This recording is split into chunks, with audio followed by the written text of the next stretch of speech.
Bien-aimé dans le Seigneur, Shalom. Je bénis le Dieu Tout-Puissant qui m'a encore donné une fois de plus l'opportunité de pouvoir parler de sa part. Parce que voyez-vous, aucune personne, je dis bien aucune personne ne peut parler de la part de Dieu si Dieu lui-même ne met pas dans sa bouche ce qu'elle est censée dire. Et donc c'est pour cette raison que j'aimerais m'entretenir avec toutes les personnes qui voudront bien écouter ce message sur le verset qui se trouve dans le livre des Proverbes au chapitre 10, verset 30. Alors, qu'est-ce que la Bible nous dit au chapitre 10, verset 30, dans le livre des Proverbes? La Bible nous dit, le juste ne chancelera jamais. Je répète encore, le juste ne chancelera jamais.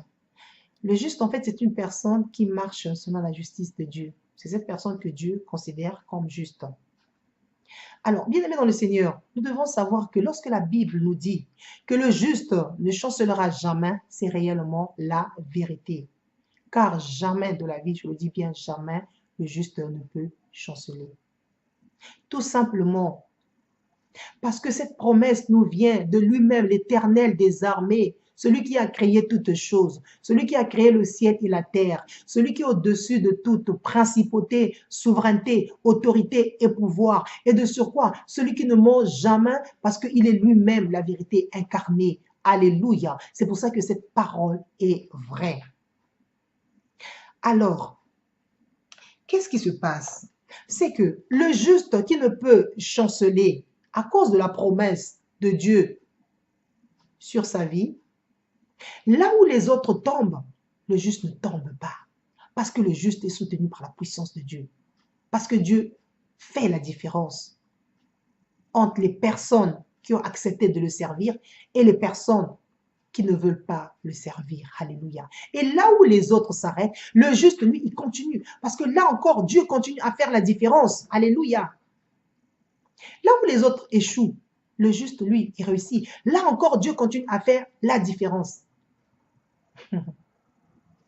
Et là où les autres sont dans l'ignorance, le juste, quant à lui, obtient l'intelligence et la sagesse de Dieu pour faire encore la différence.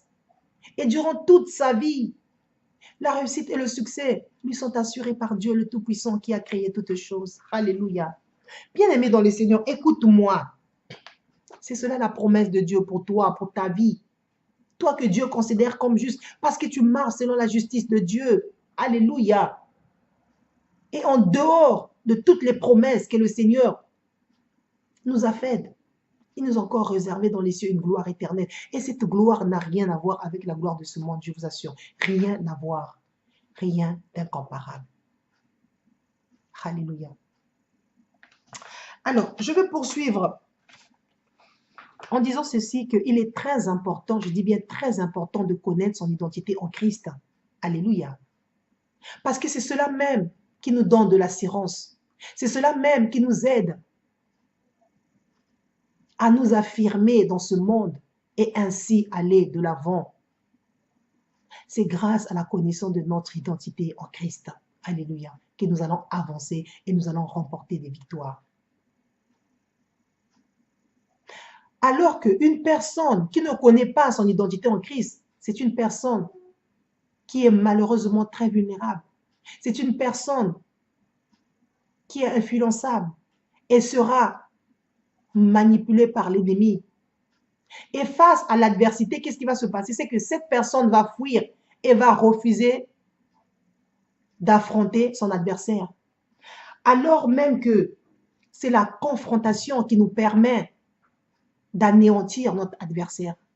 Mais si tu fuis la confrontation, comment pourras-tu mettre par terre ton adversaire? Comment veux-tu que Dieu te donne la victoire si tu fuis la confrontation? Bien-aimé dans le Seigneur, si le peuple d'Israël avait refusé d'affronter les habitants de Canaan, le peuple d'Israël n'allait jamais avoir la victoire. Parce que ces habitants-là, on les appelait les géants. Les géants, les enfants d'Anak. Mais par la foi, alléluia. Mais parce que le peuple d'Israël avait la promesse de Dieu, qui leur avait promis cette terre, ils se sont fortifiés. Ils ont accepté d'affronter leur adversaire. Donc toi aussi, tu dois comprendre que devant les situations difficiles, tu ne dois pas paniquer. Tu ne dois pas fuir. Au contraire, tu dois affronter tes adversaires. Et c'est à ce moment-là que le Seigneur te donnera la victoire. Parce que si tu refuses d'affronter tes adversaires, le Seigneur ne pourra pas te donner la victoire. Le Seigneur ne va pas quitter le ciel pour venir combattre à ta place. Non, il est derrière toi et toi, tu es devant. Et donc, ça veut dire c'est à toi d'affronter tes adversaires. Tu ne dois pas les fuir. Tu ne dois pas pleurer. Tu ne dois pas trembler. Tu ne dois pas te plaindre. Non, pas du tout. Parce que la Bible nous dit que Dieu nous a rendus plus que vainqueurs. Alléluia. Nous combattons dans la victoire. Donc, si tu fuis, si tu refuses d'affronter tes adversaires, tu ne pourras jamais avoir la victoire. Et tu ne pourras jamais conquérir ton territoire. Alléluia. Ce n'est que en acceptant d'affronter ces adversaires que nous pouvons, alléluia, conquérir notre territoire. Et j'espère vraiment qu'après ce message, bien-aimé dans le Seigneur, tu vas prendre conscience qu'il est temps que tu te lèves. Le Seigneur ne va pas descendre du ciel pour venir combattre à ta place. Non, il est derrière toi. Il t'a donné toutes les armes qu'il faut. C'est à toi de te lever pour aller conquérir ton territoire. C'est à toi de te lever pour affronter ton adversaire et de le mettre à terre. Bien-aimé dans le Seigneur. Alléluia. Parce que le Seigneur nous a appelés pour ça, pour combattre. Hein. Alléluia. Ce n'est pas une terre de repos ici-bas. Ce n'est pas une terre de repos. Hein. Ce n'est pas une terre de repos. Détrompez-vous. Nous sommes ici-bas pour combattre. Et j'espère que, mon frère, ma soeur, tu vas comprendre cela. Que dès aujourd'hui, alléluia, tu ne vas plus pleurer devant les circonstances. Parce que tu sais en qui tu as cru. Parce que tu connais ton identité en Christ, que tu es plus que vainqueur. Alléluia. Tu n'es pas n'importe qui. Alléluia. Le Seigneur t'a sorti du monde. T'a donné le salut. Non pas pour que tu croises les bras, mais non, au contraire, pour que tu te battes. Parce que tu peux perdre le salut. Parce que le diable, il peut te faire perdre ton salut. Alléluia. Le salut n'est pas un acquis. Hein. Il faut l'entretenir. Alléluia. Il faut l'entretenir. En se préservant. Il faut l'entretenir. Alléluia. C'est en se battant. Alléluia. Que tu vas entretenir, préserver ton salut. Parce que le diable peut venir te voler ton salut. C'est pas parce que tu as reçu le salut que tu vas le garder jusqu'à ta mort. Ah non, tu peux aussi le perdre. Hein. Tu peux aussi le perdre. Tes ennemis peuvent te faire perdre ton salut. Donc, c'est à toi de t'armer. Alléluia. De prendre les armes que Dieu a mis en ta possession et combattre. Prendre ce qui est à toi. Parce que bien aimé dans le Seigneur, c'est ce que nous oublions. C'est que la Bible dit que tout est accompli. Dieu nous avait déjà tout donné. Alléluia. Mais sauf que, alléluia, les promesses du Seigneur, nos biens à nous sont entre les mains des enfants d'Anak, entre les mains des géants, les principautés, les princes de ce monde, les princes du monde des ténèbres. Ce sont eux, alléluia, qui ont confisqué nos biens.